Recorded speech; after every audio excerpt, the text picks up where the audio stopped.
মা এইসব কি? সকাল সকাল এত তোড়জোড় কিসের? জাকিয়া কাজ করতে করতেই বলল। এত কথা বলার সময় নেই এখন আমার। তুই যা রুমে ফ্রেশ হয়ে একটু ভালো কাপড় চোপড় পরে আয়। স্নেহা ভ্রু কুচকে বলল। কেন? ভালো কাপড় চোপড় পরবো কেন? কি হচ্ছে বলবা আমায়? এখন কি তো জবাবদিহি না করা পর্যন্ত আমার কথা মানবি না নাকি? আরে তা কখন বললাম? রেগে যাচ্ছ কেন? আচ্ছা ঠিক আছে, যাচ্ছি। মায়ের হঠাৎ এমন আচরণে আর আগামাথা কিছুই বুঝতে পারল না সে। কেমন যেন খটকা লাগছে তার। কিছু তো একটা চলছে এখানে, যা সে জানে না। বাইরে আসতেই সামনে ছোট ভাইকে পেয়ে গেল সে। তাকে ডেকেই জিজ্ঞেস করলো। এ কি হয়েছে বাড়িতে? এত আয়োজন কিসের চলছে?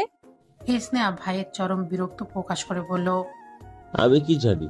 আমার কি কোনো দাম আছে বাড়িতে? পিঁপড়ার পটি সমান দামও নেই। বাড়ির এত বড় একটা জেন্টলম্যানকে কেউ দামই দেয় না। মানবতা আজ কোথায়? স্নেহার ভাইয়ের আফসোসপূর্ণ বক্তব্য শুনে স্মিত হাসল। পাকনা ভাইটা চুলগুলো নেড়ে দিয়ে নিজের রুমের দিকে গেল সে। বুঝতে পারলো এখন আর কিছু জানা হবে না তার। তাই আপাতত রুমে এসে কাপড় চোপড় নিয়ে গোসলে ঢুকলো সে। 10টার দিকে আদিত্যের জ্ঞান ফেরার সময় হবে। তার আগেই ওকে আবার হসপিটালে পৌঁছতে হবে। তাই দ্রুত সব নিত্যকাজ শেষ করতে লেগে পড়ল সে। গোসল শেষ করে এসে একটা সালোয়ার কামিজ পরে বের হলো সে। আয়নার সামনে এসে চুল মুছতে তার মা এসে চড়া গলায় বলল। আরে তোকে আমি কি বললাম? ভালো কাপড় চোপড় পরতে বললাম না? স্নেহা মায়ের প্রাণে ঘুরে তাকিয়ে বলল। তো এতে খারাপ কি আছে? ভালোই তো এটা। যাকে স্নেহার কাবার্ড খুলে সেখান থেকে পার্পল কালারের একটা সিল্কের শাড়ি বের করে স্নেহার দিকে এগিয়ে দিয়ে বলল। এই নে এটা পর। শাড়ি? শাড়ি কেন পরবো সকাল সকাল? আমাকে একটু পর হসপিটালে যেতে হবে, শাড়ি পরে হসপিটালে যাব? এত কিছু আমি জানি না, পড়তে বললাম পর। পরে রেডি হয়ে আয়। স্নেহাকে আর দ্বিতীয় কথা বলার সুযোগ না দিয়ে চলে গেল ওর মা। স্নেহা অগত্যা মায়ের কথা রাখতেই শাড়ি পরে নিল। শাড়ি পরে রেডি হয়ে একটু পর রুমের বাইরে আসলো সে। ড্রয়িং রুমে আসতেই থতমত খেয়ে গেল স্নেহা। সামনের সোফায় পাবেল বসে আছে। শুধু বসেই নেই, অনেকটা ফর্মাল ড্রেস আপেই পরিপাটি হয়ে বসে আছে। সাথে তার বাবা মা সহ পরিবারও এসেছে। সবাই কেমন আনুষ্ঠানিক আঙ্গিকে পোশাক পরিধান করে আছে। স্নেহার কেমন যেন সব সন্দেহজনক লাগছে। সে বলতে যাবে কিছু, তার আগেই পাপেলের মা অমায়িক হাসি টেনে স্নেহার কাছে এসে তাকে ধরে বলল। আরে এসেছো তুমি? বাহ, কত সুন্দর লাগছে তোমাকে এই শাড়িতে। আসো বসো। বলতে বলতে পাভেলের মা স্নেহাকে নিয়ে এসে পাভেলের পাশে বসিয়ে দিল। হাসি মুখে বলল। বাহ, কত সুন্দর মানিয়েছে দুজনকে। আমরা তো কবে থেকে এই দিনের অপেক্ষা করছিলাম। আজ এঙ্গেজমেন্ট হয়ে গেলে বিয়ের ডেট জলদি বের করে ফেলবো। স্নেহা যেন হতভম্ব হয়ে গেল। বিস্ময় চোখে তাকালো তার মায়ের দিকে। এবার যেন তার কাছে সবটা ক্লিয়ার হয়ে গেল। সকাল থেকে তাহলে এসবেরই আয়োজন চলছিল। এঙ্গেজমেন্ট। তার এঙ্গেজমেন্ট হবে এই কথাটা তাকে কেউ জানানোর জরুরি মনে করলো না। স্নেহা কিছুটা বিভ্রান্ত কণ্ঠে বলে উঠল। এক মিনিট, কি হচ্ছে এসব?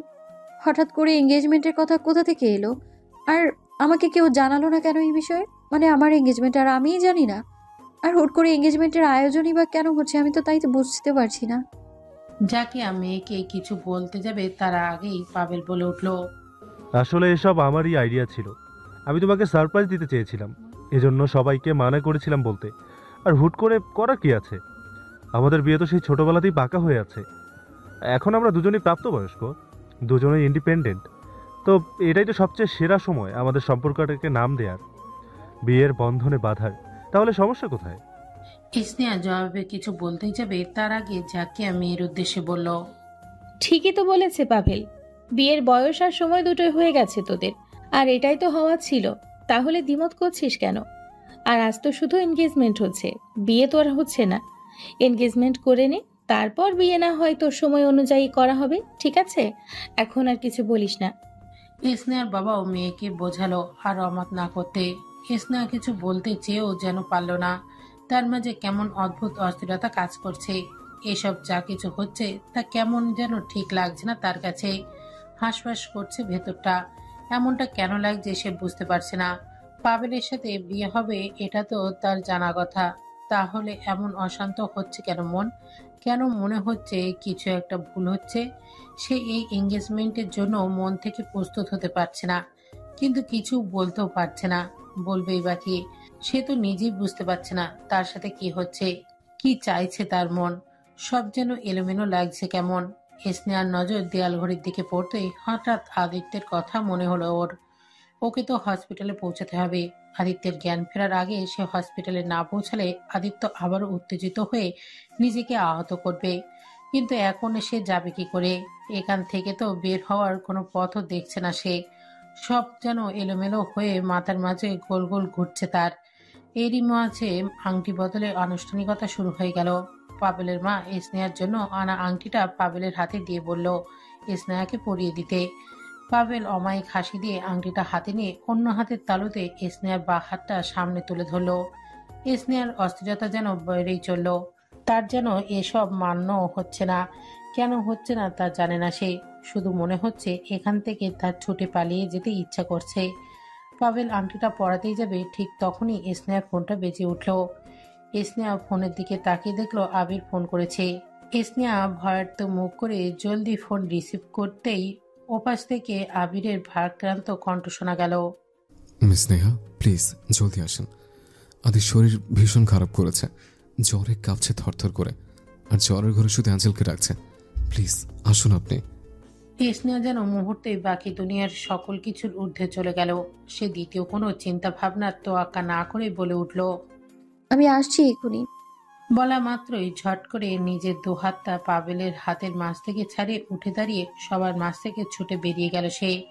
পেছন থেকে যাকে কতবার ডাকলো মেয়েকে, কিন্তু শুনল না সে।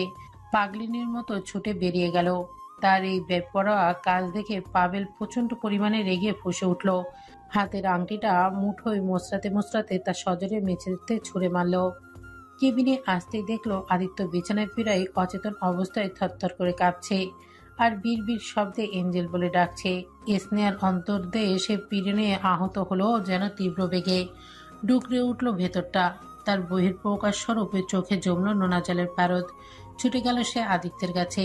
আদিত্যের হাত ধরে গালে হাত রেখে বলল, এই তো হিরো, এই যে আমি এখানেই আছি তোমার পাশে। চোখ খুলে তাকাও একটু, দেখো তোমার এঞ্জেল তোমার কাছেই আছে। কয়েকবার ডাকার পর দুর্বল আখি যুগল ধীরে ধীরে খুলে তাকালো আদিত্য।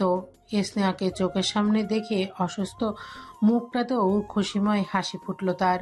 উঠে বসতে চাইল সে, তবে দুর্বল শরীর উঠতে মুশকিল হচ্ছে তার জন্য। তা দেখে স্নেহা তার কাঁধ ধরে তাকে উঠিয়ে বসাতে সহায়তা করলো। আদিত্য স্নেহার মুখটা দুই হাতের মাঝে আগলে ধরে দুর্বল চিত্তে হেসে বলল, আমার এঞ্জেল, তুই আমার কাছেই আছো, কাছেই থেকো, হ্যাঁ, কোথাও যেও না। স্নেহা ছলছল চোখে তাকিয়ে বলল, যাচ্ছি না তো কোথাও, তোমার কাছেই থাকবো সব সময়। তুমি এখন খেয়ে নাও কিছু একটু। আদিত্য সুবোধ বালকের মতো বলল, তুমি যা বলবে তাই হবে, শুধু আমাকে রেখে যেও না এঞ্জেল।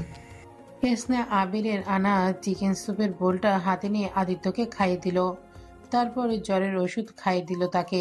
খাওয়া শেষে আদিত্য স্নেহার একটা হাত বুকের মাঝে জাপটে ধরে শুয়ে রইল, আর এক দৃষ্টিতে স্নেহার দিকে অপলক দৃষ্টিতে তাকিয়ে রইল, যেন পলকটা ফেললেও সেই সময়ে বুঝি তার এঞ্জেল হারিয়ে যাবে কোথাও। তাই পলক পড়াও নিষেধ। এতক্ষণে আদিত্যের খেয়াল করলো স্নেহার গায়ে শাড়ি জড়ানো। আদিত্য চমকিত চোখে তাকিয়ে বলল, আরে বাহ অ্যাঞ্জেল, শাড়ি পরেছো, অনেক সুন্দর লাগছে তোমাকে, একদম আমার পরীর মতো। কেবিনের সোফায় আবির আর বিহান বসা ছিল।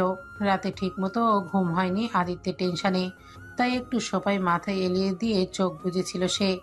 আদিত্যের কথায় হঠাৎ সে চোখ খুলে তাকিয়ে মাথা তুলে বলল, আর তোকে তোকে যে ডাইনোসরের চাচা চুচু লাগছে সে খেয়াল আছে তোর? আনা দেখেছিস নিজেকে? পুরো আদিম আরো বনে গেছিস, খালি জঙ্গলটাই মিসিং।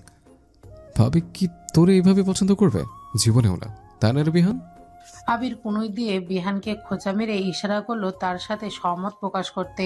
বিহানও তখন তালে তাল মিলিয়ে বলল, হাঁচাই তো কইতে আছে আবিজ্জা, আমি তো তোকে চাচা বানাইবার চাইছিলাম, এত মেহনত করে বোর্ডারে পোয়াতিও বানাই দিলাম। মাগার আমার পোলা মাইয়া আয়সা চাচার বদলে আবি মানুষের চাচা পাইব, এটা কি ঠিক হইব? আর এত সুন্দর ভাবিরে তোর সাথে একদমে মানাইব না, পুরাই বেমানান। আবির বিহানের কথায় বেচারা আদিত্যের মুখমণ্ডলে চিন্তা আর ভীতির ছাপে প্রতিমাই হলো। সে অসহায় দৃষ্টিতে স্নেহার দিকে তাকিয়ে বলল, সত্যি অ্যাঞ্জেল, আমাকে কি তোমার সাথে মানাবে না? তাহলে তুমি পছন্দ করবে না আমাকে? স্নেহা কি বলবে বুঝতে পারল না। আবিরদের দিকে তাকালেই তারা চোখের ইশারায় হ্যাঁ বলতে বলল। স্নেহা হয়তো ওদের প্ল্যানটা বুঝতে পারলো, তাই সেও বলল, হ্যাঁ, ঠিকই বলেছে ওরা। তোমাকে এইভাবে দেখে ভালো লাগছে না আমার। আমার তো তোমাকে হ্যান্ডসাম হিরোদের মতো দেখতে ভালো লাগে। আমি হব তো হিরোর মতো, তুমি আমাকে পছন্দ করবে দেখো। আদিত্য আবিরদের উদ্দেশ্যে বলল, আবির, আমার জন্য নতুন কাপড় চোপড় নিয়ে আয়। আর বিহান, তুই আমার জন্য সেলুন থেকে লোকজন নিয়ে আয়। আবির বিহানের মুখে হাসি ফুটলো। তারা দ্রুত বেরিয়ে গেল নিজ নিজ অর্ডার পালন করতে। আধা ঘন্টার মাঝে দুজন ফিরে এলো তাদের জিনিস নিয়ে। হেয়ার ড্রেসার আসলে বিহান আদিত্যকে ওয়াশরুমে যেতে বলল তার সাথে। আদিত্য প্রথমে যেতে চাইল না স্নেহাকে রেখে, তাকেও সাথে নিয়ে যেতে চাইল। স্নেহা অনেক বুঝিয়ে বলল সে কোথাও যাচ্ছে না, ওখানেই তাদের জন্য অপেক্ষা করবে। অনেক বলার পর আদিত্য রাজি হয়ে ওয়াশরুমে গেল। সাথে আবির বিহানও ঢুকলো। আবিরের হাতে আদিত্যের জন্য নতুন ড্রেস, তার চুল দাড়ি কেটে একেবারে নতুন লুকে বের করবে। স্নেহা কেবিনে বসে ওয়েট করতে লাগলো। হাসপাতালের একটা ম্যাগাজিন পড়তে লাগলো সে। 40 মিনিটের মাথায় সেলুনের লোকটা বেরিয়ে চলে গেল। তার প্রায় 20 মিনিটের পর ওয়াশরুমের দরজা খুলে ওরাও বেরিয়ে এলো। আদিত্য বলে উঠল, দেখো অ্যাঞ্জেল, এখন হিরোর মতো লাগছে না আমাকে? ম্যাগাজিনের দিকে নজর ছিল স্নেহার। আদিত্যের কথায় মাথা তুলে সামনের দিকে তাকায়। সামনে তাকাতেই থমকে যায় সে। বিলম্বিত হয় তার হৃদকম্পন। আদিত্য এখন চুল দাঁড়িয়ে ছেটে নতুন ড্রেস একদম পুরো লুকে হাজির হয়েছে সে, সেই সুদর্শন পুরুষ রূপে। তাকে এভাবে দেখে স্নেহার মস্তিষ্কে কিছু যেন ঘটলো। মনে হচ্ছে এই লোকটাকে সে আগেও দেখেছে, অনেকবার দেখেছে। চোখের সামনে অনেক অস্পষ্ট মুহূর্ত ভাসতে লাগলো তার, কিন্তু কোনো কিছুই স্পষ্ট বোঝা যায় না। হঠাৎ তার পা কাঁপতে লাগলো, হাত থেকে ম্যাগাজিনটা পড়ে গেল। মাথায় যন্ত্রণা শুরু হলো প্রচন্ড বেগে। তীব্র যন্ত্রণায় মাথা ফেটে যেতে লাগলো তার। 2 হাতে মাথা চেপে ধরে ঢলতে লাগলো স্নেহা। তা দেখে আদিত্যের হাসি মুখটা ভীতি ছেয়ে গেল। সে দৌড়ে গিয়ে স্নেহাকে ধরে অস্থির ভয়ার্ত কণ্ঠে বলল, অ্যাঞ্জেল, কি হয়েছে তোমার? এমন করছো কেন? স্নেহা আর কিছু বলতে পারল না। জ্ঞান হারিয়ে ঢলে পড়ল আদিত্যের হাতে। পিট পিট করে ভারী নেত্রপল্লব মেলে তাকালো স্নেহা। মাথাটাও ভীষণ ভারী আর ব্যথাময় লাগছে তার। এক হাতে মাথা চেপে ধরে কপাল কুঁচকে ধীরে ধীরে চোখ মেলে তাকালো সে। সর্বপ্রথম তার চোখের সামনে ধরা দিল আদিত্যের চিন্তা বিধ্বংস অস্থির পাগল মুখখানি, যে এই মুহূর্তে স্নেহার হাত ধরে মাথার কাছে অধীর করুণ মুখে তাকিয়ে আছে, যেন তার জান বুঝি বেরিয়ে যাচ্ছে। স্নেহার চোখের পাতা মেলতে দেখে আদিত্যের ভয়ার্ত মুখখানেতে স্বস্তিময় হাসির ঝলক দেখা দিল। তৎক্ষণাৎ সে অধীর কণ্ঠে বলল, এই তো অ্যাঞ্জেল তাকিয়েছে। অ্যাঞ্জেল দেখো, এই যে আমি। কি হয়েছে বলো তোমার?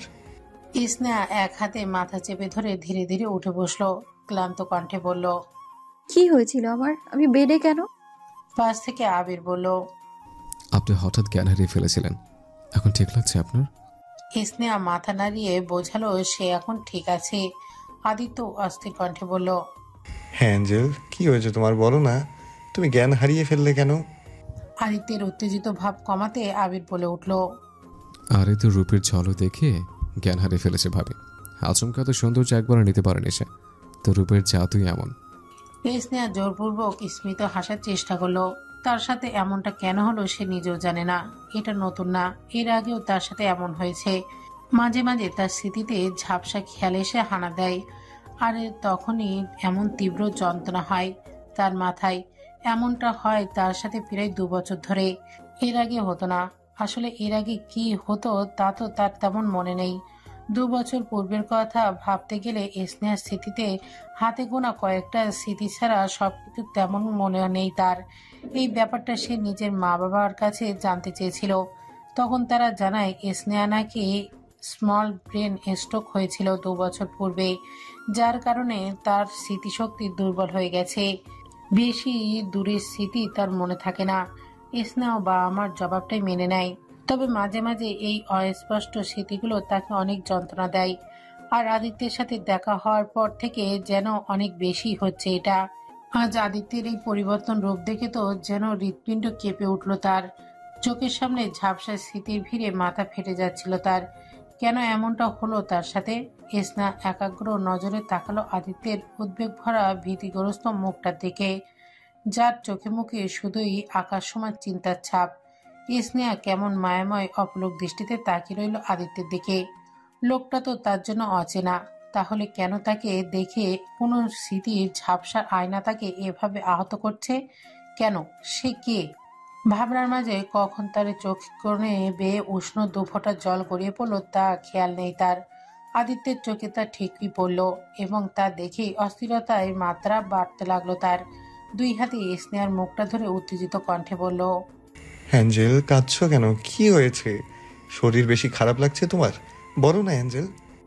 স্নেহা নিজেকে একটু সামনে নিয়ে জোরপূর্বক মুচকি এসে বলল, আরে না, কিছু হয়নি আমার। এ দেখো, একদম ঠিক আছি আমি। না, একদম ঠিক নেই তুমি। তুমি অনেক অসুস্থ, শরীরও দুর্বল।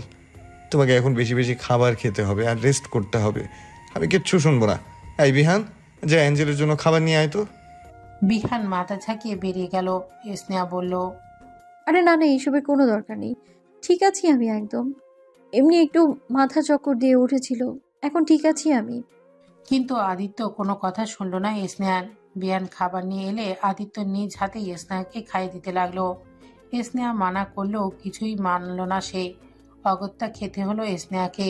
ওদের রেখে বিহান আর আবির আপাতত বাইরে চলে গেল। আদিত্যের যত্ন সহকারে স্নেহাকে খাইয়ে দিতে লাগলো। স্নেহার মনটা হঠাৎই আবেগী হয়ে উঠল কেমন। সে মায়াময় নিষ্পলক চোখে তাকিয়ে রইল তার সম্মুখে পুরুষটার দিকে। তার প্রতি কেমন অবাধ্য অনুভূতির জোয়ার উপচে পড়ছে প্রবল বেগে। অনুভূতির প্রগাঢ়তার স্রোতে তার হৃদয় মন যেন যাচ্ছে কোনো সিন্ধুনগরে।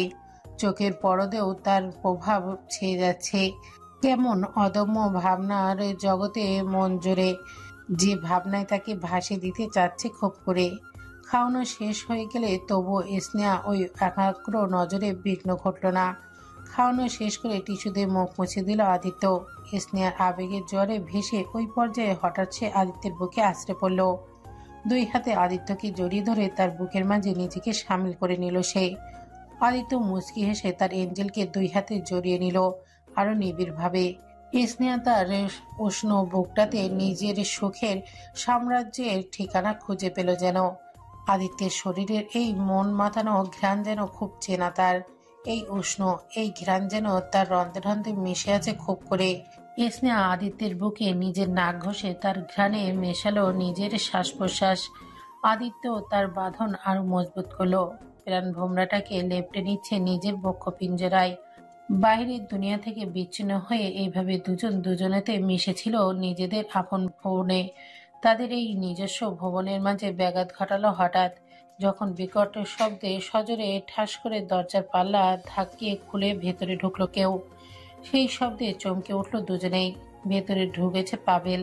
স্নেহাকে এভাবে আদিত্যের বাহুবন্ধনে আলিঙ্গনরত অবস্থা দেখে ক্রোধে ফেটে পড়ল সে। এমনিতেই স্নেহা ওভাবে এঙ্গেজমেন্টের মাঝ থেকে উঠে আসায় চরম রাগ হচ্ছিল তার। সেই কারণে সে এখানে এসেছিল স্নেহার সাথে কথা বলতে। কিন্তু এখানে ওদের এই অবস্থায় দেখে তার ক্রোধ সর্বোচ্চ পর্যায়ে চলে যায়। সে রাগে চিল্লিয়ে ওঠে। স্নেহা, স্নেহা ধরপড়ে ওঠে তার ডাকে। পাভেলকে এই মুহূর্তে এখানে দেখে অনেকটা ঘাবড়ে যায় সে। তাকে কিছু বলতে যাবে সেই সুযোগের সময় দেয় না পাভেল। সে তেড়ে এসে কোনো কিছু বুঝে ওঠার আগেই খপ করে স্নেহার হাত টেনে ধরে ঝটকা মেরে বেড থেকে নামালো। টেনে বাইরে নিয়ে যেতে চাইলে স্নেহার হাত টেনে ধরে বলল, পাভেল, কি করছো? ছাড়ো আমায়। পাভেল ক্ষিপ্ত স্বরে বলল, আমি কি করছি? তুমি কি করছো সেটা আগে বলো। এজন্যই বুঝি এঙ্গেজমেন্ট না করে চলে এসেছো এই পাগলটার সাথে এসব রাসলীলা করার জন্য? স্নেহা প্রতিবাদ গলায় বলল, পাভেল, কি বলছো এসব? পাগল হয়ে গেছো? হ্যাঁ, পাগল হয়ে গেছি আমি। তুমি আমাকে পাগল হতে বাধ্য করেছো। অনেক হয়েছে তোমার মন মার্জি। এখন আর এক মুহূর্ত এখানে থাকবে না তুমি। চলো এখান থেকে। বলেই আবারও টেনে নিয়ে যেতে লাগলো পাভেল স্নেহাকে। কিন্তু তাতে সফল হলো না। পাগল আদিত্য ততক্ষণে হিংস্র রূপ ধারণ করেছে। তার এঞ্জেলকে কেউ নিয়ে যাচ্ছে চোখের সামনে থেকে। তা দেখে শান্ত থাকবে কিভাবে সে? সে তো সুস্থ থাকতেই এমন কিছু হলে ক্ষিপ্ত বাঘ হয়ে যেত। এখন তো তার মানসিক অবস্থা আরো খারাপ। এমতো অবস্থায় আরো ভয়ঙ্কর হয়ে হিংস্র হয়ে উঠল সে। ভয়ঙ্কর দানবের মতো তেড়ে এসে সোজা পাভেলের গলা চেপে ধরল। আচমকা আক্রমণে পাভেল স্নেহার হাত ছেড়ে দিয়ে নিজেকে আদিত্যের হাত থেকে ছাড়ানোর চেষ্টা করলো, কিন্তু হিংস্র আদিত্যের সাথে পারা সম্ভব হই। আদিত্যের এই রূপ দেখে স্নেহাও ঘাবড়ে গেল। সে আদিত্যের হাত ধরে তাকে সরানোর চেষ্টা করে বলল পাভেলকে ছেড়ে দিতে, কিন্তু আদিত্য এখন কোনো কিছুরই হুঁশ নেই। তার মাথায় কেবল একটা জিনিসই চলছে, তা হলো এই লোকটা ওর এঞ্জেলকে কেড়ে নিতে চেয়েছে। তার আর বেঁচে থাকার অধিকার নেই কোনো মতেই। আদিত্য পাভেলকে নিচে ফেলে দিয়ে তার উপর এক হাঁটু ভর দিয়ে চড়ে বসে পাভেলের মুখে ইচ্ছে মতো ঘুষি মারতে লাগলো। মারতে মারতে নাক মুখ দিয়ে রক্ত বের হয়ে গেল, তবুও থামছে না আদিত্য। মারছে আর ক্ষুব্ধ স্বরে বলছে, তোর সাহস কি করে হলো আমার এঞ্জেলকে নিয়ে যাওয়ার? হাত কিভাবে লাগালি তুই? ছোঁয়ারও সাহস কি করে হলো তোর? স্নেহা ভীষণ ঘাবড়ে গেল। এভাবে চললে পাভেলকে সত্যি সত্যি মেরে ফেলবে আদিত্য। স্নেহা বুঝতে পারলো ওর একার দ্বারা সম্ভব হবে না, তাই সে বাইরে গিয়ে আবির আর বিহানকে ডেকে আনলো। তারাও এসে আদিত্যের অবস্থা দেখে ঘাবড়ে গেল। আদিত্যকে ধরে টেনে সরানোর চেষ্টা করলো, কিন্তু ক্ষিপ্ত আদিত্যকে সরানো যাচ্ছে না কিছুতেই। এদিকে পাভেল আদমরা হয়ে গেছে প্রায়। স্নেহা আর উপায় না পেয়ে জলদি একটা বেহুশের ইঞ্জেকশন ভরে পুশ করে দিল আদিত্যকে। ক্ষণিকের মধ্যেই আদিত্য শান্ত হয়ে ঢলে পড়ল। আবির আর বিহান ধরে ওকে বিছানায় শুয়ে দিল, আর পাভেলকে দ্রুত নিয়ে চিকিৎসার ব্যবস্থা করানো হলো। খবর শুনে পাভেলের মা বাবা আর স্নেহার মা বাবাও ছুটে এলো হসপিটালে। পাভেলের মা স্নেহাকে অনেক তিক্ত তিক্ত কথা শোনালো। ছেলের এই অবস্থার জন্য দায়ী করলো তাকে, আর যে তার ছেলেকে এইভাবে নির্মমভাবে মেরেছে তার বিরুদ্ধে ব্যবস্থা নিতে চাইলো। কিন্তু যখন আদিত্যের পরিচয় জানলো তখন আর সাহস পেল না তারা। এমনিতেই অসুস্থ পাগলের অপরাধের কোনো শাস্তি নেই আইনে। যাকেও ভীষণ রুষ্ট হলো মেয়ের ওপর। তিনি মেয়ের হাত ধরে সোজা বাসায় নিয়ে এলো, শক্ত গলায় বলল, অনেক হয়েছে তোর সেবাদান কর্মসূচি, অনেক মেনে নিয়েছি তোর কথা। আর না, এখন আমি যা বলবো তাই করবি তুই। আজ থেকে তোর চাকরি বন্ধ, আর ওই পাগলের কাছে যাওয়াও বন্ধ। আর বিপরীতে আর একটা কথাও আমি শুনবো না। আর আমার কথা যদি হেরফের হয় তাহলে আমার মরা মুখ দেখবি, এই বলে দিলাম আমি। স্নেহার মাথায় আকাশ ভেঙে পড়ল। সে কি করবে বুঝতে পারল না। এদিকে মায়ের এমন কঠোর বাণী, অন্যদিকে আদিত্য যে জ্ঞান ফিরে তার এঞ্জেলকে না দেখতে পেলে বেসামাল হয়ে যাবে, অসুস্থ হয়ে যাবে। স্নেহা যেন মাছ দরিয়ায় পড়ে গেল। কি করবে ভেবে পাচ্ছে না। আদিত্যের জন্য ভেতরটা ছটফট করছে তার। এখন যে আদিত্য শুধুই তার রুগী না, এর চেয়েও বেশি কিছু যেন হয়ে গেছে তার কাছে। কিন্তু তার মাকে কিভাবে বোঝাবে তা? ঘরের মাঝে অস্থির অশান্ত মনে বসে আছে স্নেহা। ইঞ্জেকশনের প্রভাব এতক্ষণে হয়তো শেষ হয়ে গেছে। আদিত্যের জ্ঞান ফিরে ওকে না দেখে না জানি কি করে বসবে। চিন্তায় মাথা ফেটে যাচ্ছে তার। মন চাচ্ছে এক্ষুনি ছুটে যেতে আদিত্যের কাছে, কিন্তু মায়ের বাধার জন্য সে যেতেও পারছে না। অস্থিরতায় সব কেমন বিষাক্ত লাগছে। এরই মাঝে হঠাৎ ফোন বেজে উঠল স্নেহার। ফোন রিসিভ করতেই ওপাশ থেকে আবির কাতর কণ্ঠে সে বলল, মিস স্নেহা, কোথায় আপনি? আদির অবস্থা অনেক খারাপ। জ্ঞান ফিরে আপনাকে না দেখে আবার ভায়োলেন্ট হয়ে গেছে। ভাবছে ওই ছেলেটা বুঝে আপনাকে নিয়ে গেছে, সবকিছু ভাঙচুর করে ফেলেছে, চিল্লে চিল্লে নিজেকে আহত করে ফেলেছে, এখন রক্তভূমি করছে। প্লিজ আসুন আপনি, নাহলে আর বাঁচবে না ও। প্লিজ জলদি আসুন। স্নেহা যেন সব থমকে গেল মুহূর্তের জন্যই। কেঁপে উঠল অন্তরাত্মা।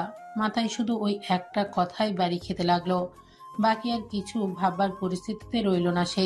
ভীতিগ্রস্ত অশান্ত মন নিয়ে সে এলোমেলো হয়ে পাগলের মতো ছুটে দৌড়ে বাইরে যাওয়ার জন্য মেন দরজার কাছে আসতেই জাকিয়া তার সামনে এসে বাধা হয়ে দাঁড়ালো। শক্ত গলায় বলল, তোকে কি বলেছি মনে নেই? কোথাও যেতে পারবি না তুই, যা ঘরে যা। স্নেহা করুণ মিনতি সুরে বলল, মা প্লিজ এমন করো না, লোকটা অনেক অসুস্থ, আমি এখন না গেলে মরে যাবে সে। প্লিজ যেতে দাও আমায়। যাক মরে, তাতে আমার কিচ্ছু যায় আসে না। মা, তুমি এত পাষাণ কিভাবে হতে পারো? একটা মানুষ মারা যাবে জেনেও তুমি তোমার জেদ পালন করবে? ঠিক আছে, করো যা খুশি তাই, কিন্তু মনে রেখো এরপর কিন্তু তোমার মেয়েও আর বেঁচে থাকবে না। যখন একটা মানুষ মারা যাবে এটা জানা সত্ত্বেও যে আমি তাকে হয়তো বাঁচাতে পারতাম, কিন্তু আমি তা করিনি, তখন কি আমার মনুষ্যত্ব বেঁচে থাকবে? আমার বিবেক ধিক্কার দিবে আমায়। বেঁচে থেকেও মরে যাব আমি। তুমি কি তোমার মেয়েকে মৃত দেখতে চাও? যদি না চাও তাহলে প্লিজ বাধা দিও না আমায়, যেতে দাও আমায়। জাকিয়ার মুখমণ্ডলে যেন হঠাৎ পরিবর্তন দেখা গেল।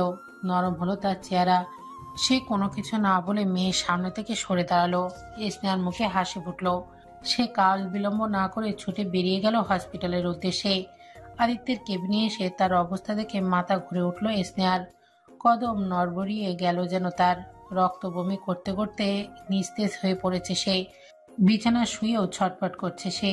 আবির বিহান দুপাশ থেকে ধরে রেখেও তাকে শান্ত করতে পারছে না। পীড়ায় অচেতন অবস্থাতেও সে শুধু এঞ্জেলকেই ডাকছে। স্নেহা নিজেকে সামলে নিয়ে দ্রুত ছুটে গেল আদিত্যের কাছে। স্নেহাকে আসতে দেখে আবির সরে গিয়ে তাকে আদিত্যের পাশে বসার জায়গা করে দিল। স্নেহা আদিত্যের পাশে বসে তার হাত মুঠোয় নিয়ে মায়াময় স্বরে বলল, এই যে হিরো, চোখ খোলো, দেখো আমি এসে গেছি, প্লিজ চোখ খোলো।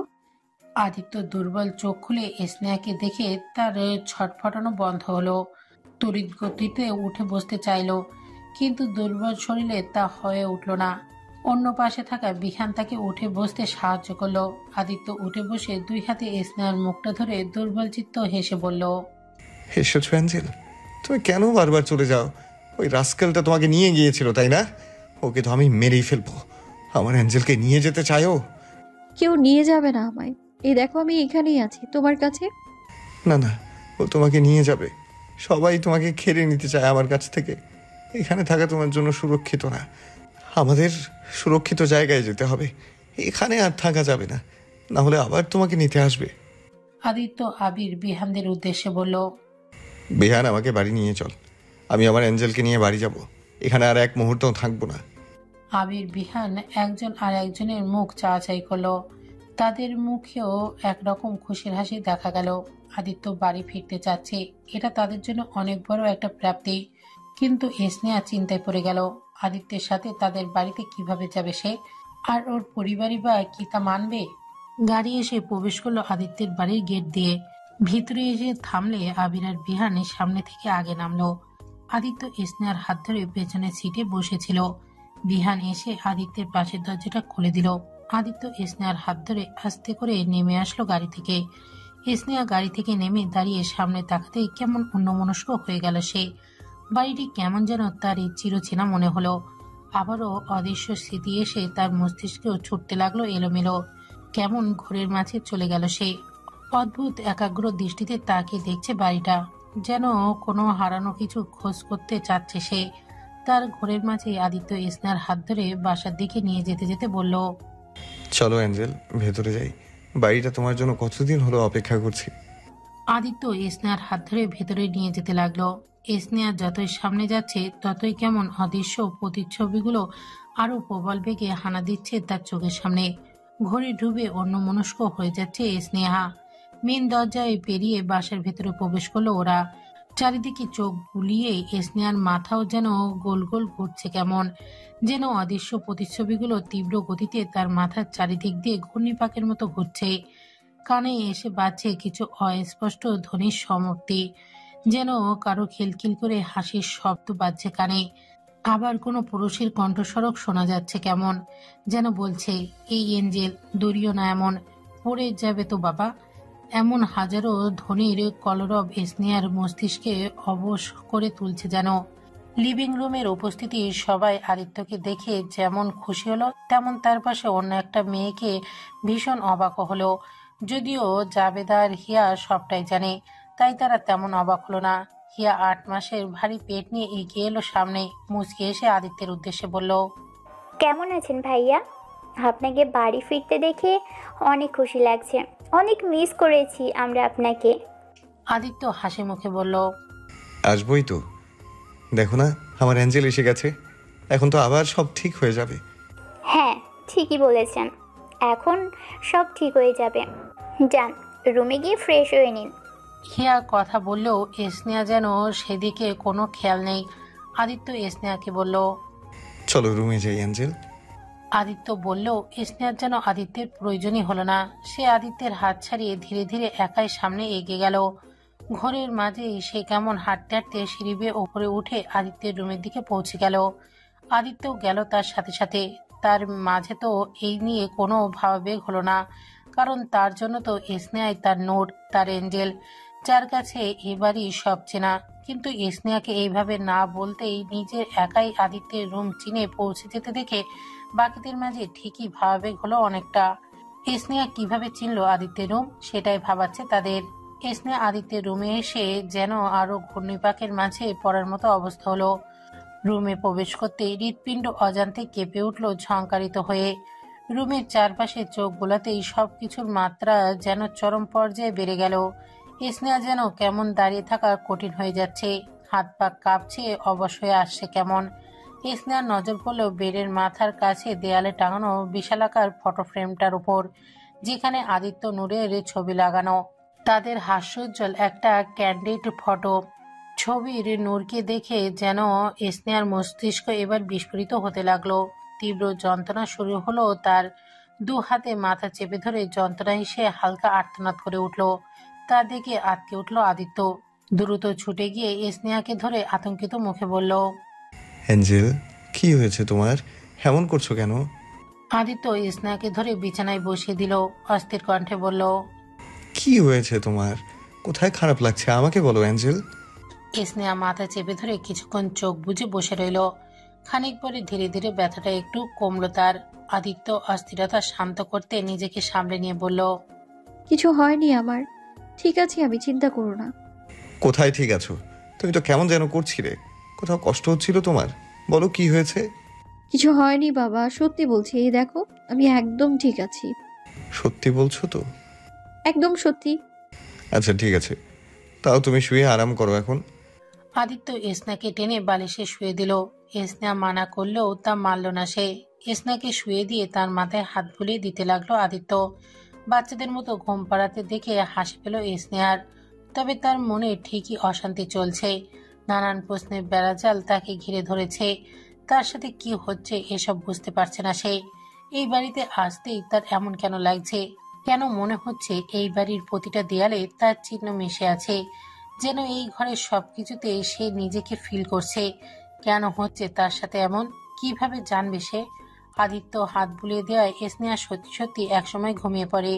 কিন্তু ঘুমের মাঝে হঠাৎ সে কিছুটা এলোমেলো স্বপ্ন দেখতে পায়।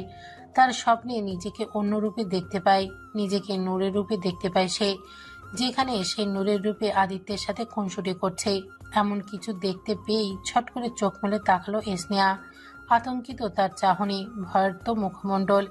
ধরপড়িয়ে উঠে বসে সে, কপালে ঘামে নিয়ে গেছে। এ কেমন স্বপ্ন? নিজেকে নূরের স্থানে কেন দেখতে পেল সে? কেন মনে হচ্ছিল ওটা আমি নিজেই ছিলাম? এসব কি হচ্ছে তার সাথে? পাগল পাগল লাগছে নিজেকে কেমন। নিজেকে একটু ধাতস্থ করে পাশে তাকিয়ে দেখলো আদিত্য নেই, রুমের কোথাও নেই সে। ভুরু কুচকে আসলো তার। লোকটা তো সবসময় তার কাছেই থাকে, এক সেকেন্ডের জন্য তাকে একা ছাড়ে না। তাহলে গেল কোথায়? স্নেহা একটু চিন্তিত হতে লাগলো। সে আদিত্যের খোঁজে বিছানা থেকে নামতে নেবে তখনই দরজা ঠেলে ভেতরে প্রবেশ করলো আদিত্য। হাতে খাবারের ট্রে তার। দেখেই বোঝা যাচ্ছে সে গোসল করে ফ্রেশ হয়ে বাসার কাপড় চোপড় পরেছে। আদিত্য ধীরে ধীরে কিছুটা নর্মাল হচ্ছে এমন মনে হচ্ছে স্নেহার। হঠাৎ বুকের মাঝে ধুক করে উঠলো স্নেহার। আদিত্য ভালো হয়ে গেলে তো আর স্নেহাকে নূর মনে করবে না, আর চিনবে না তাকে। এই ভাবনাটা মস্তিষ্কে হানা দিতেই হৃৎপিণ্ড কেমন কেঁপে উঠল তার, যেন এমনটা সে একদমই সইতে পারবে না। কিন্তু এটা তো ঠিক না, তাকে তো এই মুহূর্তে পড়া যাবে না, কোনো কিছুর আশা রাখা যাবে না। সে শুধুই আদিত্যের ট্রিটমেন্টের জন্য সাহায্য করছে। এর বেশি আশা করা স্বার্থপর আর লোভীর মতো কাজ হবে। মস্তিষ্ক এসব যুক্তি পেশ করলেও তার মন এসব মানতে মোটেও রাজি হলো বলে মনে হলো না। যেন সে কোনো কিছু বুঝতে চায় না এই মুহূর্তে। তার ভাবনার মাঝে আদিত্য হাসি মুখে এগিয়ে এসে বলল, আরে উঠে পড়েছো অ্যাঞ্জেল? যাক ভালো হয়েছে। এই দেখো তোমার জন্য গরম গরম খাবার নিয়ে এসেছি, ফটাফট খেয়ে নাও। অনেক দুর্বল হয়ে গেছো তুমি, বেশি বেশি খেয়ে একদম মোটা তাজা হয়ে যেতে হবে, বুঝেছো? বলতে বলতে খাবারের ট্রে নিয়ে স্নেহার সামনে এসে বসলো। আদিত্য বাচ্চামোর কথাই হেসে দিল। স্নেহা হেসে বলল, তাই? তাহলে তো মুটকি হয়ে যাব, বিশ্রী লাগবে দেখতে, তোমার তো পছন্দ হবে না তখন আমায়। আদিত্য ট্রেটা পাশে রেখে স্নেহার খুব কাছে এসে বসলো। এক হাতে স্নেহার গালে রেখে 4 আঙুল কানের নিচে আর বৃদ্ধা আঙুল স্নেহার গালে আদরে স্পর্শে বোলালো। স্নেহা তাকালো আদিত্যের চোখের দিকে। মায়াময় এই অপলক নজর স্থাপন করলো সে। হৃদস্পন্দনের গতিভাব হচ্ছে এলোমেলো হঠাৎই। আদিত্য একাগ্র চাহনি অস্তিত্ব রেখেই বলল, তুমি যেভাবে যে রূপেই আসো ওই রূপেই আমার কাছে পৃথিবীর শ্রেষ্ঠ সুন্দরী হবে। তুমি সব রূপেই আমাকে নতুন করে প্রেমে ফেলবে। তুমি যে কোনো রূপেই আমার হৃদয়ে অনুভূতি জাগাবে। বিলুপ্ত হবে আমার অরণ্য তোমাতেই। স্নেহার হৃদস্পন্দন যেন এবার গতিপথ ভুলে গেল। নিঃশ্বাসটাও হলো বুঝি পথভ্রষ্ট পথিক। আদিত্যর এমন আবেগময় কথাগুলো যেন স্নেহার ভেতরটাকে ঝংকারিত করে তুলল। আদিত্যকে এখন কোনো মানসিক রোগী মনে হচ্ছে না, মনে হচ্ছে কোনো বিমোহিত করা মাদকীয় পুরুষ যে তার মন্ত্রমুগ্ধের নৈপুণ্য দেখিয়ে স্নেহাকে বিবশ করার ষড়যন্ত্রে লিপ্ত হয়েছে। আদিত্যর নজরও যেন আরো তীক্ষ্ণতর হচ্ছে, যে চাউনি স্নেহার ভেতর বাহির আরপার হয়ে বিচ্ছে, কাঁপিয়ে দিচ্ছে সর্বাঙ্গ। আদিত্যের নজরে কেমন নেশার পারতে ছেয়ে গেল। সে ধীরে ধীরে তার মুখটা এগিয়ে নিয়ে যাচ্ছে স্নেহার পানে। তা দেখে স্নেহা এবার গলা শুকিয়ে এলো, নিঃশ্বাস হলো ভারী। আদিত্য স্নেহার একেবারে কাছে আসতেই স্নেহার চোখ খিচে বন্ধ করে ফেলল। পরপরই কোমল উষ্ণ ছোঁয়া পেল কপালে। স্থির হয়ে গেল যেন স্নেহা। কম্পিত হাতে খামচে ধরল বিছানার চাদর। আদিত্যের অধর এভাবে এঁটে রইল স্নেহার ললাটে। স্নেহার হৃদয়ে প্রবল বেগে আলোড়নের বিস্ফোরণ সৃষ্টি করলো যেন। কিন্তু সেই সাথে তার মস্তিষ্কেও হানা দিল আরো সেই অদৃশ্য স্মৃতির আচরণ। তার মনে হতে লাগলো এই মুহূর্ত, এই স্পর্শ, এই অনুভূতি তার পূর্ব পরিচিত। যেন এমন কিছু তার সাথে আগেও ঘটেছে। এমনটাই অস্পষ্ট স্মৃতি তার চোখের পর্দায় ভাসছে যেন। আবারও মাথার যন্ত্রণা শুরু হলো তার। মাথায় হাত চেপে ধরে চোখ মুখ কুঁচকে ফেললো ব্যথায়। তা দেখে আদিত্য ভয় পেয়ে গিয়ে বলল, অ্যাঞ্জেল, কি হলো তোমার? বারবার কি হচ্ছে তোমার সাথে, বলো আমাকে। স্নেহা কিছুক্ষণ মাথা চেপে ধরে বসে থাকলো। ধীরে ধীরে কমে আসে তার যন্ত্রণা। নিজেকে সামলে নিয়ে আদিত্যকে জানাই সে ঠিক আছে।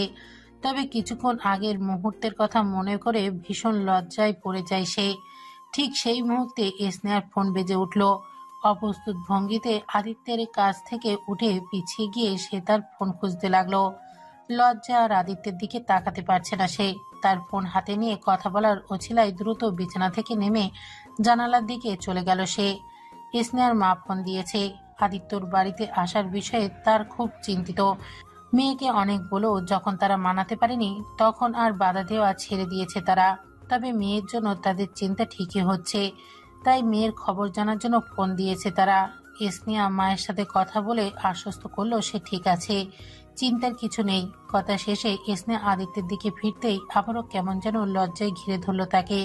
কিন্তু আদিত্যকে দেখে মনে হচ্ছে তার মাঝে কোনো ভাবাবেগই নেই। হবেই বা কি করে?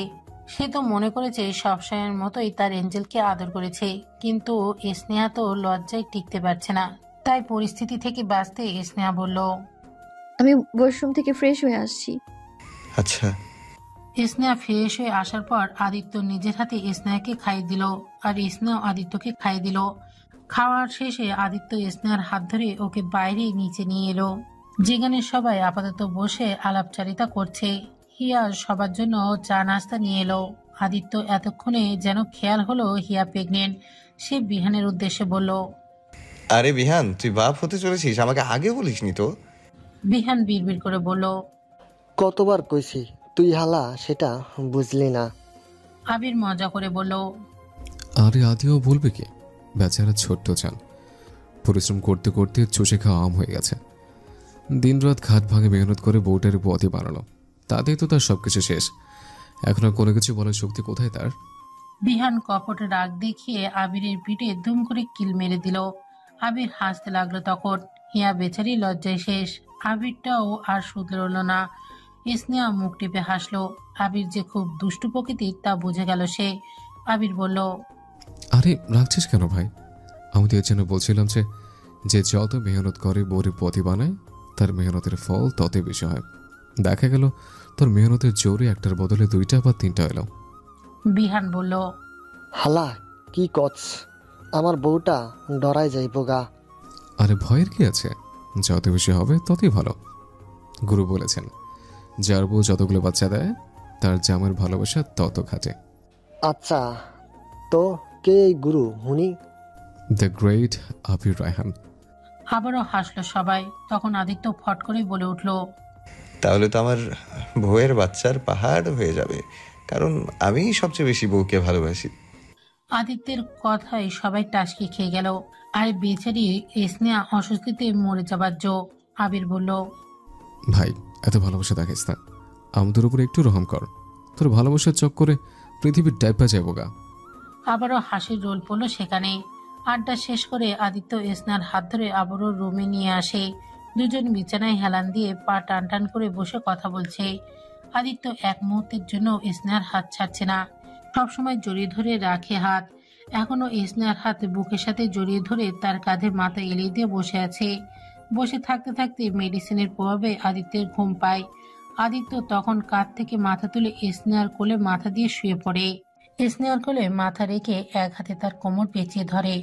আদিত্যর মুখ এসে লেগে থাকে স্নেহার পেটের সাথে। কেঁপে ওঠে স্নেহা। আদিত্য নাক তার পেটে লেগে আছে। তার নির্গত উষ্ণ নিঃশ্বাসের ছোঁয়া বিদ্যুৎ শিহরণ জাগে স্নেহার সর্বাঙ্গে। সে বরফের মতো শক্ত হয়ে জমে যায় যেন। চোখ বুজে নিজের বেসামাল অনুভূতির প্রলয়নকে দমানোর চেষ্টা করে সে। কিছু সময় পর আদিত্য ঢিলে হয়ে আসা হাতের বাঁধন অনুভব করতেই চোখ মেলে তাকায় স্নেহা। বুঝতে পারে ঘুমিয়ে গেছে আদিত্য। এবারে একটু নিজেকে প্রশমিত করে সে। তাকায় আদিত্যের ঘুমন্ত মাসুম মুখটার দিকে। কত মায়া সেই মুখটাতে। স্নেহার হাত যেন আপনা আপনি চলে যায় আদিত্যের চুলের মাঝে। পরম যত্নে চুলে বিলি কেটে দেয় সে, যেন চুলগুলোর সাথে আঙুল দিয়ে খেলছে সে। কি আছে এই লোকটার মাঝে? কিভাবে কয়দিনে তাকে এতটা আকৃষ্ট করে ফেললো? এখন যে তাকে ছাড়া থাকা শুধু কঠিন নয়, অসম্ভবও হয়ে যাবে। কিভাবে থাকবে সে এই লোকটাকে ছাড়া? কিন্তু সুস্থ হয়ে গেলে তো আদিত্য আর ওর মুখও দেখতে চাইবে না। মনটা হঠাৎ বিষণ্ণতায় ছেয়ে গেল। চোখ বেয়ে গড়িয়ে পড়ল তার প্রভাব। স্নেহার মুখ নামিয়ে আদিত্যের কপালে চুমু খেলো। তারপর তার মাথা নিচ থেকে সাবধানে পা সরিয়ে নিয়ে বালিশে রেখে দিল। আদিত্যকে শুয়ে দিয়ে সে একটু ব্যালকনিতে এসে দাঁড়ালো। মনটা কেমন অকারণেই বেদনাময় হচ্ছে তার। আদিত্যকে ছেড়ে বাঁচার ভাবনাটা যেন তাকে এই বেদনা দিচ্ছে। হঠাৎ দরজায় নক করার শব্দ হলো। স্নেহা ফিরে এসে দরজা খুলে দেখলো আবির দাঁড়িয়ে। আবির বলল, আদি ঘুমিয়ে গেছে? জি। আপনি একটু বাইরে আসুন, কিছু কথা ছিল আপনার সাথে। স্নেহা মাথা দুলিয়ে বাইরে এলো।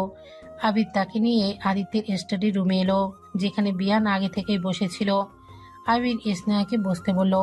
স্নেহা বসার পর আবির বলল, দেখুন মিস স্নেহা, আদিত্যর মাঝে কিছু ভালো পরিবর্তন দেখতে পাচ্ছি আমরা। All thanks to you. তাই আমাদের এই পর্যায়ে আরও সাবধান হতে হবে, যাতে আদির কোনো রকম সন্দেহ না থাকে আপনাকে নিয়ে। তাই আজ আমরা আপনাকে যদি আদি আর নূরের ভিডিও ক্লিপ দেখাবো। এগুলো নানান সময় ক্যামেরার ভিডিও করা হয়েছে, সেসব ভিডিও। এগুলো দেখলে আপনার ধারণা হবে নূর এক্স্যাক্টলি কেমন ছিল। স্নেহা মাথা দুলিয়ে বলল, আচ্ছা ঠিক আছে। আবির সামনে ল্যাপটপে পেন ড্রাইভ লাগিয়ে ভিডিও প্লে করলো। ভিডিওতে নূরের বিভিন্ন সময়কার ভিডিও, সাথে আদিত্য সহ বাকিরাও কিছুটা আছে। কিন্তু ভিডিও শুরু হতে স্নেহার মাঝে কেমন ঝড় শুরু হলো যেন কেউ বিশাল হাতুড়ি দিয়ে তার মাথায় সজোরে বাড়ি মারছে। নূরের ভিডিওগুলো দেখতে দেখতে স্নেহার চোখের সামনে যেন সেই সব মুহূর্ত জীবন্ত ফুটে উঠতে লাগলো। যেন ধোঁয়াশার অস্পষ্ট স্মৃতিগুলো এবারে স্পষ্ট ফুটে উঠছে তার চোখের সামনে। তীব্র যন্ত্রণায় চোখ মুখ নীল হয়ে গেল যেন তার। কপালের রগ ফুটে উঠছে ব্যথায়। স্নেহা দুই হাতে মাথা চেপে উচ্চস্বরে আর্তনাদ করে উঠল। শেষ পর্যন্ত নিজেকে আর টিকিয়ে রাখতে পারল না সে। জ্ঞান হারিয়ে লুটিয়ে পড়ল নিচে। ভারী নেত্রপল্লব দুখান মেলে তাকানোর চেষ্টা করলো স্নেহা। চোখের সামনে অন্ধকার ঘুচিয়ে ধীরে ধীরে ঝাপসা আলো ফুটে উঠল। কয়েকবার পলকে ঝাপটানোর পর ঝাপসা কেটে দিয়ে স্পষ্ট আলো দেখা পেল। ঝাপসা ভাব কেটে যেতেই চোখের সামনে ভেসে উঠল আদিত্যর চিন্তানো ভরাক্রান্ত মুখখানা, যার চোখে মুখে কেবলই ভীতিকর আক্রান্তের ছাপ। আদিত্যের মুখখানা চোখের সামনে স্পষ্টতর হতেই স্নেহার চোখে মুখে ভাব কেমন অন্যরকম হয়ে গেল। যেন হারিয়ে যাওয়ার কোনো অমূল্য রতন আজ ফিরে এসেছে তার সামনে। আবেগে আপ্লুত চোখে তার নোনা জলের ভিড় শঙ্কিত আদিত্য নূরের চোখ মেলে তাকানো দেখে সামান্য স্বস্তির হাসি দিয়ে স্নেহার মাথায় মুখে হাত বুলিয়ে ভারাক্রান্ত অস্থির কণ্ঠে বলল, অ্যাঞ্জেল, তাকিয়েছো তুমি? বারবার কি হচ্ছে তোমার সাথে? আমার তো জান বেরিয়ে যাচ্ছে। কথা বলো অ্যাঞ্জেল, এখন কেমন লাগছে তোমার? স্নেহা যেন আদিত্যের কথা কিছুই কানে ঢুকছে না। সে কেমন অদ্ভুত অশ্রু সজল দৃষ্টিতে তাকিয়ে আছে আদিত্যের দিকে। দেখতে দেখতেই ঝট করে উঠে বসলো সে। অস্থির নজরে তাকিয়ে দুই হাতে আদিত্যের মাথা মুখে পাগলের মতো হাত বুলিয়ে কান্না জড়িত গলায় বলতে লাগলো, হিরো, আমার হিরো। বলতে বলতে স্নেহা আদিত্যের সানা মুখে চুমু খেতে লাগলো পাগলের মতো। তারপর আদিত্যকে আষ্টে পৃষ্ঠে জড়িয়ে ধরে কাঁদতে লাগলো। আদিত্যের কাঁধেও চুমু খেলো ক্রমশ কয়েকবার। তারপর কপালে কপাল ঠেকিয়ে কাঁদতে কাঁদতে বলল, আমার হিরো, আমি তোমায় কিভাবে চিনতে পারলাম না? তুমি তো সত্যি আমার হিরো, শুধু আমার, তোমার এঞ্জেলের হিরো। স্নেহার হঠাৎ এমন আচরণের কারণ বুঝতে পারল না আদিত্য। সে দুই হাতে স্নেহার মুখটা ধরে বলল, হ্যাঁ, আমি তো তোমারই হিরো। কিন্তু তুমি কাঁদছো কেন অ্যাঞ্জেল? শরীর খারাপ লাগছে তোমার? স্নেহা তার গালে রাখা আদিত্যের হাত দুটোর ওপর নিজের দুই হাত রেখে আদিত্যের হাতের তালু ঠোঁটের ওপর এনে চুমু খেলো। অশ্রুসিক্ত আবেগ ভরা নয়ন আর মুখে হাসি রেখা টেনে কন্ধানত কণ্ঠে বলল, আহা, আর কোনো খারাপ লাগা নেই আমার কাছে, আর কোনো কষ্ট নেই। আমি যে আমার হিরোকে পেয়ে গেছি, আমার পৃথিবী পেয়ে গেছি আমি। আমার সব মনে পড়ে গেছে হিরো, সব। নূর আবারও আদিত্যকে জড়িয়ে ধরে বলল, আর কখনো আমার কাছ থেকে আলাদা হয়েও না হিরো, কখনো না। আদিত্য নূরের মাথায় হাত বুলিয়ে বলল, আচ্ছা, হবে না তো আলাদা, কখনো না। তুমি কেঁদো না, তুমি কাঁদলে ভালো লাগে না আমার। কিছুক্ষণ পর আবির আর বিহান ডক্টর নিয়ে আদিত্যের রুমে এলো। স্নেহা জ্ঞান হারানো দেখে তারা ডক্টর ডেকেছিল। ওদের আশা দেখে স্নেহা আদিত্যের আলিঙ্গন থেকে নিজেকে ছাড়িয়ে সরে বসলো। আবির বিহান এগিয়ে এসে বলল, জ্ঞান ফিরেছে আমি স্নেহা, ভাবি, আপনি ঠিক আছেন এখন? ডক্টর এসে আপনার চেক আপ করতে। স্নেহা আবিরের উদ্দেশ্যে বলল, আমার আর কোনো চেক আপের প্রয়োজন নেই দেবরজি, আমি এখন একদম ঠিক আছি, সব মনে পড়ে গেছে আমার। আবির ভুরু কুঁচকে বলল। মানে? স্নেহা কিছু বলতে নিয়েও থেমে গেল। আদিত্যর সামনে আপাতত কিছু বলা ঠিক হবে না মনে করলো। তাই কিছু একটা ভেবে স্নেহা আবিরদের দিকে চোখের ইশারায় বোঝালো আদিত্যের সামনে বলা যাবে না। তা বুঝতে পেরে আবির আপাতত ডক্টরকে নিয়ে বাইরে চলে গেল। অনেকক্ষণ পর যখন আদিত্য আবারও ঘুমিয়ে পড়ল, তখন স্নেহা তাকে রেখে বাইরে এলো। নিচে এসে দেখলো সবাই বসে আছে। ডক্টর ততক্ষণে চলে গেছে। স্নেহা নিচে আসতে আবির বলে উঠল, এখন ঠিক আছেন আপনি? রাত তো অনেক হলো, আদিও নিশ্চয়ই ঘুমিয়ে পড়েছে। চলুন আপনাকে বাড়ি পৌঁছে দিয়ে আসে। স্নেহা জবাবে স্মিত হেসে বলল, কোথায় যাব দেবরজি? নিজের বাড়ি, নিজের সংসার ছেড়ে আর কোথাও যাব আমি? স্নেহার এমন অদ্ভুত কথায় সবাই কেমন থতমত খেয়ে গেল। আবির কপাল কুঁচকে বলল, মানে কি বলতে চাচ্ছেন আপনি? আর এখানে তো আদি নেই, তা আমাকে দেবর্জি কেন বলছেন? কারণ আপনি আমার দেবরজি, কারণ আমি আপনাদের নূর ভাবি, সেই পাগলি নূরটা আমি। সবাই যেন বিস্মিত হয়ে গেল স্নেহার এমন বিস্ফোরক কথায়। বিহান বিস্মিত কণ্ঠে বলল, কি কইতাছেন এগুলা? আপনি কেমতে আঙ্গ ভাবি হইতে পারেন? এই তো 2 বছর আগে অঙ্গ ছাইরা গেছে গা। আবির বলল, এসব কি ধরনের মজা মিস স্নেহা? আপনি কিভাবে নূরভাবে হতে পারেন? স্নেহা বলল, আমি সত্যি বলছি, বিশ্বাস করুন, আমি নূর। আজ আমার পূর্বের সব কিছু মনে পড়ে গেছে, যা আমি এই 2 বছরে ভুলে গিয়েছিলাম। আজ আমার মনে পড়ে গেছে আমিই নূর, হিরোর এঞ্জেল নূর, আমি সেই পাগলি নূর। এটা কিভাবে হতে পারে? আপনার চেহারা, কণ্ঠ, পরিচয় সবই তো ভিন্ন, তাহলে এটা কি করে হতে পারে? এটা তো আমিও পুরোপুরি জানি না, আমার সাথে কিভাবে কি হয়েছে তা সবটা বলতে পারছি না আমি। তবে গত 2 বছর যাবৎ আমি নিজেকে স্নেহাই ভেবেছিলাম, আর সেভাবেই জীবনযাপন করছিলাম। কিন্তু আদিত্যকে দেখার পর থেকে ধীরে ধীরে আমার সব মনে পড়তে থাকে, আর আজ এই বাড়িতে আসার পর আরো বেশি করে মনে পড়ে সবটা। শেষে আপনার দেখানো এই ভিডিওগুলো দেখে সব মনে পড়ে গেল আমার, যে আমি হিরোর এঞ্জেল নূর। সবাই যেন মাথা ঘুরে ওঠে স্নেহার কথায়। ওরা যেন কিছুই বুঝতে পারছে না। আবির বলল, কিন্তু আমরা কেন আপনার কথা বিশ্বাস করব? এটা তো বিশ্বাসযোগ্য কোনো কথাই না। আপনি সিনেমার মতো মিথ্যে মন করে গল্প বলছেন না, তার কি গ্যারান্টি আছে? স্নেহা আহত দৃষ্টিতে তাকিয়ে বলল, মিথ্যে কেন বলবো আমি? এতে কি লাভ আমার? বিহান বলল, অবশ্যই লাভ আছে। আপনি এখানে আসা আদির এই অবস্থান দেখা লোভে পড়তে পারেন। ভাবতাছেন নাটকের বউ থেকে এসবের বউ হইয়া গেলে এসবের সব কিছুর মালকিন হইয়া যাইবেন, তাই সবচেয়ে দুর্বল জায়গাটারে কাজে লাগাইছেন। স্নেহা যেন ব্যথিত নজরে তাকালো। আজ তাকে নিজের পরিচয় দিতেই এত অপবাদের সম্মুখীন হতে হচ্ছে। তবু নিজেকে সামনে নিয়ে স্নেহা বলল, ঠিক আছে, আপনারাই বলুন কি করলে আমার সত্যতা প্রমাণ করতে পারবো আমি। আচ্ছা, আমি আগের কিছু কথা বলছি, তাহলে তো মানবেন আপনারা? স্নেহার এরপর আর কিছু পুরনো কথা বলল যা শুধু নুরি বলতে পারে, কিন্তু তাতে খুব একটা ফলপ্রসন্ন হলো না। আবির বলল, এসব কোনো ব্যাপার না মিস নেহা। এমনিতে নূর ভাবি অনেক ভিডিও কথা সম্পর্কে জানানো হয়েছে আপনাকে, এসব থেকে আপনি জানকারি নিয়েছেন। স্নেহা অসহায় কণ্ঠে বলল, তাহলে আপনারাই বলুন কি করলে আপনাদের বিশ্বাস করাতে পারবো যে আমিই নূর। আপনারা যা বলবেন আমি তাই করতে রাজি, তবু প্লিজ আমায় বিশ্বাস করুন। আবির আর বিহান দুজন মুখ চাওয়াচাই করলো। বিহান ভুরু কুচকে ইশারায় জিজ্ঞাসা করলো কি করা যায়। আবির তখন বলল, ঠিক আছে, আপনাকে একটা সুযোগ দিচ্ছে। একটা উপায় আছে প্রমাণ করার। আপনার ডিএনএ টেস্ট করতে হবে। আপনার মা বাবার কারোর সাথে ডিএনএ ম্যাচ হলে তাহলে প্রমাণ হবে আপনার কথা সত্যি। এরপর বাকিটা না হয় পরে জানা যাবে। ঠিক আছে, আমি রাজি। আবির বিহানকে বলল গ্রামে ফোন করে নূরের মা বাবাকে আসার ব্যবস্থা করতে। বিহান মাথা ঝাঁকিয়ে তাই করলো। স্নেহা আবেগে আপ্লুত কণ্ঠে বলল, মা বাবা আসবে, কতদিন পর দেখবো তাদের। তাদের মেয়ে বেঁচে থাকা সত্ত্বেও তারা নিশ্চয়ই মৃত ভেবে কষ্ট পেয়েছে এতদিন। আবির বলল, ঠিক আছে, তাহলে ওই কথাই রইলো। কাল তারা আসার পর ডিএনএ টেস্ট করানো হলেই সব সত্য সামনে আসবে। এখন তাহলে সবাই গিয়ে ঘুমিয়ে পড়ো। স্নেহা মাথা ঝাঁকিয়ে আদিত্যের রুমের দিকে গেল। তার যাওয়ার পানে তাকে বিহান আবিরের উদ্দেশ্যে বলল, তোর কি মনে হয় ওনার কথাটা কি হাঁচাইব? জানি না, তবে সত্যি হলে এর চেয়ে বেশি খুশির আর কিছু হবে না, সবচেয়ে বেশি আদির জন্য। দূর ফিরে আসলে আদি নিশ্চয় আবার আগের স্বাভাবিক জীবনযাপনে ফিরে আসবে। সবকিছু আবার সুন্দর হয়ে যাবে আগের মতো।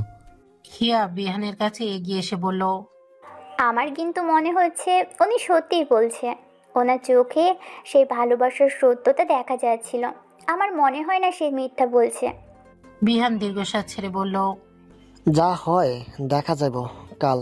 এখন চলো রুমে গিয়া আরাম করো। এই অবস্থায় বেশি রাত জাগা ঠিক না।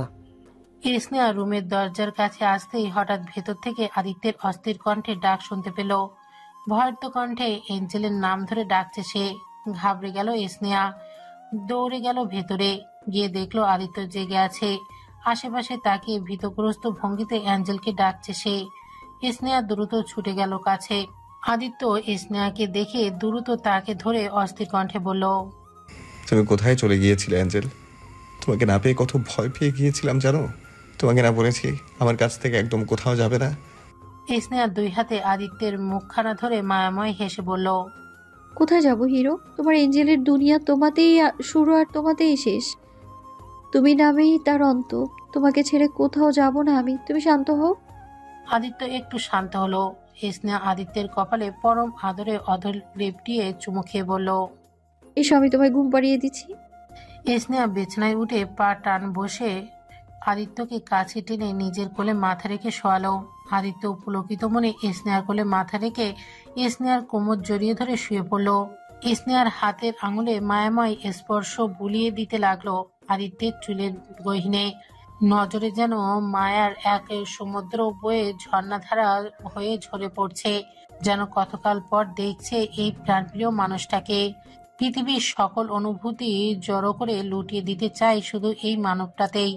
মনের পর্দায় ভেসে উঠছে আদিত্যের সাথে তার সুখময় সেই সব স্মৃতি, যখন এই লোকটার তাকে পৃথিবীর শ্রেষ্ঠ ভালোবাসায় আগলে রেখেছিল। তাকে সে চোখের পলকে বসিয়ে রাখত। সেই সব ভাবতেই চোখের পারদে আবেগের শ্রাবণধারা জমছে স্নেহার। আদিত্য হঠাৎ বলে উঠল, অ্যাঞ্জেল, ঘুম ধরছে না, একটু গান গেয়ে ঘুম পাড়াও না। স্নেহা মুচকি হেসে বলল, আচ্ছা। স্নেহা আদিত্যের চুলে পরম যত্নে হাত বুলিয়ে দিতে দিতে মনের সকল মায়া মাখিয়ে গেয়ে উঠল। মাথা হালকা কাত করে আদিত্যর মুখের দিকে অপলক মায়াময় দৃষ্টিতে তাকিয়ে মাথায় হাত বুলিয়ে দিচ্ছে আর গান গাচ্ছে স্নেহা। একসময় আদিত্য আবারও ঘুমিয়ে গেল। স্নেহা নিজের মাথা ঝুঁকিয়ে আদিত্যের মাথার পরপর কয়েকটা চুমো খেল। আদিত্যের মাথার উপর নিজের মাথা কাত করে রাখলো স্নেহা।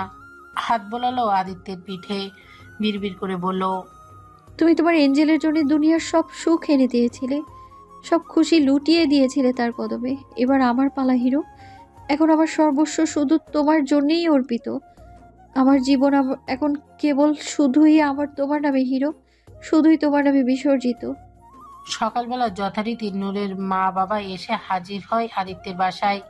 বিহানের জরুরি তলবে এসেছে তারা। স্নেহা তাদের দেখে দৌড়ে গিয়ে জড়িয়ে ধরে মাকে। জড়িয়ে ধরে মা বলে কাঁদতে থাকে। নূরের মা হকচকিয়ে যায় অপরিচিত মেয়ের এমন কাণ্ডে। তবে মেয়েটিকে তার কেমন আপন মনে হয়। মায়ের অজানা মন যেন কিছু উপলব্ধি করতে পারছে কেমন। আবির তখন তাদের জানায় সবটা যে স্নেহা নিজেকে নূর দাবি করছে, তাই পরীক্ষা করতে হবে। স্নেহা তার মা বাবাকে বলে, হ্যাঁ মা, আমি তোমার নূর, তোমাদের পাগলি। স্নেহার কথায় স্নেহার মা বাবা অনেক বিস্মিত হলো। স্নেহার মায়ের মনে একটু আনচান করলেও আপাতত তারা তেমন কিছু আর বলল না। আপাতত স্নেহার ডিএনএ টেস্ট করানো হলো। সন্ধ্যার দিকে টেস্ট রেজাল্ট আসলো এবং রেজাল্ট দেখে সবাই খুশিতে আপ্লুত হয়ে গেল। কারণ সবাই বুঝতে পারলো স্নেহা আসলে নূর। সবাই যেন হঠাৎ পাওয়া খুশিতে ভাষা হারিয়ে ফেললো। স্নেহার মা তার মেয়েকে ফিরে পেয়ে খুশিতে কেঁদে দিল। মেয়েকে জড়িয়ে ধরে আদর করলো প্রাণ ভরে। আবির বিহান নিজেদের ব্যবহারের জন্য অপরাধী গলায় বলল, আমাদের মাফ করে দিন ভাবি, আমরা আপনাকে না জানি কি সব বাজে কথা বলে দিয়েছি। স্নেহা হাসি মুখে বলল, না না ভাইয়া, মাফ চাইতে হবে না আপনাদের। আপনারা তাই করেছেন যা একজন সচেতন বন্ধুর করা উচিত। বরং আমি তো আপনাদের কাছে কৃতজ্ঞ। আপনারা আমার হিরোর এত খেয়াল রেখেছেন। আপনারা না হলে আমি আমার হিরোর কাছে কখনোই ফিরতেই পারতাম না।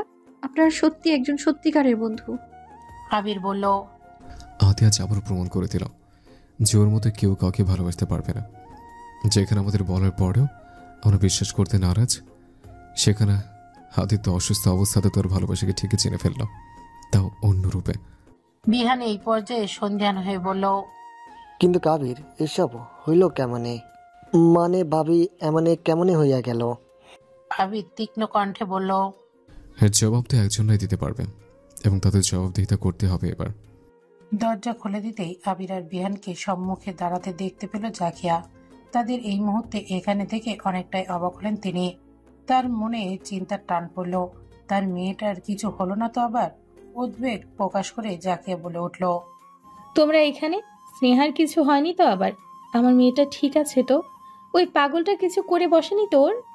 আবির তীক্ষ্ণ কণ্ঠে বলল, সে ঠিক আছে, আমরা আপনাদের সাথে কথা বলতে এসেছি, অনেক ইম্পর্টেন্ট বিষয়। জাকিয়ার ভ্রু কুঁচকে এলো। কি কথা বলবে তার ভাবনা ঘুরতে লাগলো। জাকিয়া ওদের ভেতরে আসার আমন্ত্রণ দিলে আবির আর বিয়ান ভেতরে সোফায় এসে বসলো। ওরা স্নেহার বাবাকেও ডাকতে বলল। স্নেহার বাবা আসলে জাকিয়া আর স্নেহার বাবা দুজন ওদের মুখোমুখি হয়ে বসলো। স্নেহার বাবা জিজ্ঞেস করলো, বলো, কি বলতে চাও তোমরা? আবির বলে উঠল, স্নেহাকে আপনারা কোথায় কিভাবে পেয়েছেন? আবিরের এমন প্রশ্নে যেন স্নেহার মা বাবার মাঝে বিস্ফোরণ ঘটল। আতঙ্কিত হলো যেন মুখময়। স্নেহার বাবা বলল, এটা কি ধরনের কথা? আমার মেয়েকে আবার কোথায় পাবো?